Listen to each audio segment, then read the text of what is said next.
Daulah Safawi di Persia. Latar belakang berdirinya Daulah Safawi. Daulah Safawi pada awalnya bukanlah kerajaan, melainkan sebuah gerakan tarekat kelompok keagamaan yang didirikan oleh Sheikh Safi al-Din di Ardabil, Azerbaijan. Tarekat ini bertujuan untuk memperbaiki ajaran Islam dan membersihkannya dari praktik-praktik yang dianggap menyimpang. Seiring waktu, pengikut tarekat ini semakin banyak dan memiliki pengaruh besar di masyarakat. Perkembangan tersebut membuat gerakan ini tidak hanya bergerak di bidang keagamaan tetapi juga masuk ke ranah politik.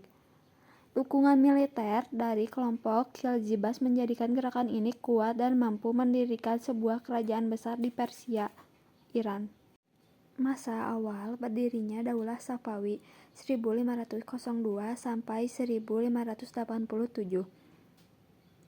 Kerajaan Safawi secara resmi berdiri pada tahun 1502 ketika Ismail I memproklamasikan dirinya sebagai raja pertama. Ia berhasil menaklukkan berbagai wilayah penting dan menyatukan Persia di bawah kekuasaannya. Pada masa pemerintahannya 1502 sampai 1524, wilayah Safawi meluas hingga meliputi Iran, Azerbaijan, Armenia, Irak, Afghanistan, dan wilayah sekitarnya.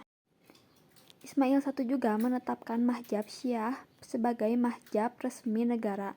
Kebijakan ini menjadi ciri khas Daulah Safawi dan membedakannya dari kerajaan Islam besar lainnya seperti Turki Utsmani yang bermazhab Sunni.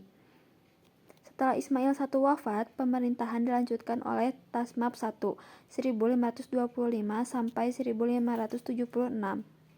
Ia naik tahta dalam usia muda dan memerintah cukup lama. Pada masa ini, kerajaan menghadapi berbagai ancaman, terutama dari Turki Utsmani. Meskipun begitu, Tasmap I mampu mempertahankan eksistensi kerajaan dan menjaga stabilitas pemerintahan.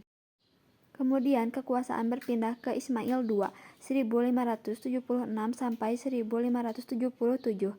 Namun pemerintahannya sangat singkat. Setelah itu digantikan oleh Muhammad Khudabanda 1577 sampai 1587. Pada masa ini mulai terlihat tanda-tanda kemunduran akibat lemahnya kepemimpinan dan konflik internal di dalam kerajaan.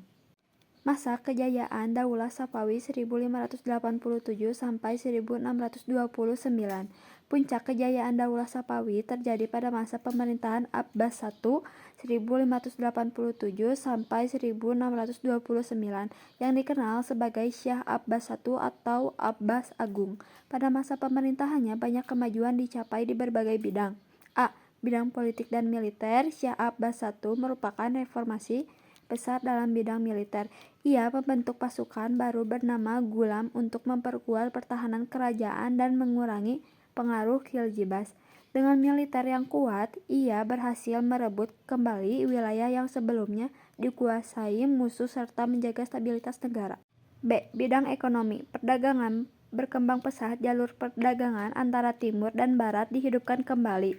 Pelabuhan dan pusat perdagangan dibangun untuk memperlancar arus barang. Persia menjadi salah satu pusat perdagangan dunia saat itu. C. Bidang ilmu pengetahuan. Pengembangan ilmu pengetahuan sangat pesat. Banyak ulama, ilmuwan, dan cendekiawan lahir pada masa ini. Pendidikan berkembang melalui madrasah dan pusat-pusat ilmu. D. Bidang keagamaan. Meskipun menjadikan Syiah sebagai mahjab resmi negara, pemerintah tetap memberikan kebebasan kepada pemeluk agama lain untuk menjalankan ibadahnya. Sistem toleransi ini menciptakan kehidupan sosial yang relatif dan damai. E. Bidang seni dan arsitektur. Seni lukis, kaligrafi, seni kerajinan, dan arsitektur berkembang sangat maju. Kota Isfahan dibangun menjadi ibu kota yang megah dengan masjid, istana, dan taman-taman indah. Keindahan arsitekturnya menjadi simbol kejayaan Daulah Safawi. Masa kemunduran Daulah Safawi 1629 sampai 1736. Setelah wafatnya Syah Abbas I, kerajaan mulai mengalami kemunduran. Para penggantinya tidak memiliki kemampuan kepemimpinan yang kuat seperti pendahulunya. Beberapa penyebab kemunduran antara lain lemahnya kepemimpinan dan kurangnya kompetensi para raja penerus, terjadinya konflik internal dan perebutan kekuasaan, dominasi kelompok tertentu dalam pemerintah yang menimbulkan ketidakstabilan, konflik berkepanjangan dengan Turki Utsmani, melemahnya kekuasaan militer dan kurangnya semangat juang pasukan.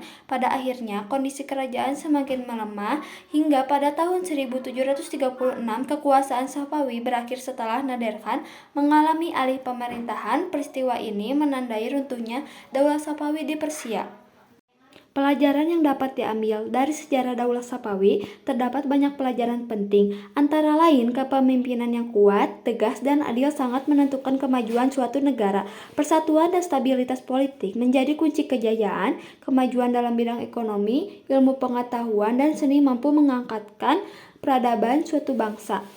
Lemahnya pemimpin dan konflik internal dapat menyebabkan kehancuran. Toleransi dalam kehidupan beragama dapat menciptakan masyarakat yang damai dan harmonis.